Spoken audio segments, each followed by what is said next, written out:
అలవగాని హామీలతో ముఖ్యమంత్రి రేవంత్ రెడ్డి గారు మేము అధికారంలోకి వస్తే ఏకకాలంలో 2 లక్షల రుణమాఫీ చేస్తా అని హామీ ఇవ్వడం, తర్వాత తదనంతరం అధికారం రావడం జరిగింది. అధికారంలోకి వచ్చిన వెంటనే చేస్తున్నటువంటి రేవంత్ రెడ్డి గారు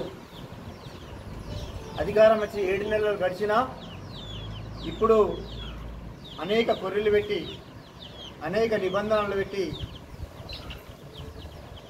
లక్షలోపు రుణమాఫీని చేసినా అని చెప్తూ ప్రజలను రైతులను అయోమయంలో సృష్టిస్తూ లక్ష రుణమాఫీ చేసి 2 లక్షల రుణమాఫీ చేసినట్టు అని చెప్తూ కార్యక్రమాలు చేయడం జరుగుతున్నది. మేము వెంటనే ఈరెడ్ల మండల బీఆర్ఎస్ పార్టీని డిమాండ్ చేస్తున్నాం.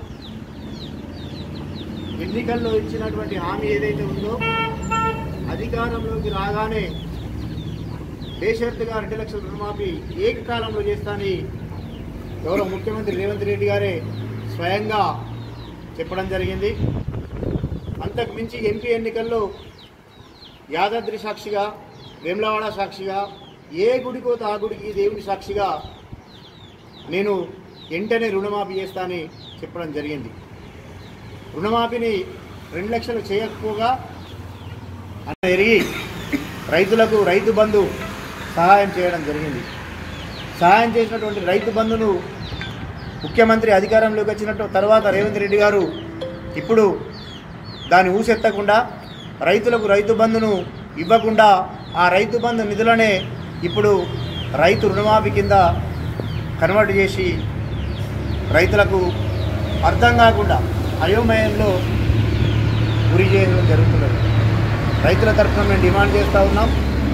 వెంటనే బ్యాంకుల్లో ఉన్నటువంటి 2 లక్షల వరకు ఉన్నటువంటి రుణాలు ఎవరికైతే ఉన్నాయో వాళ్ళందరి కూడా ఏకకాలంలో రుణమాఫీ చేయాలని మేము హెచ్చరిస్తూ ఉన్నాం, డిమాండ్ చేస్తూ ఉన్నాం.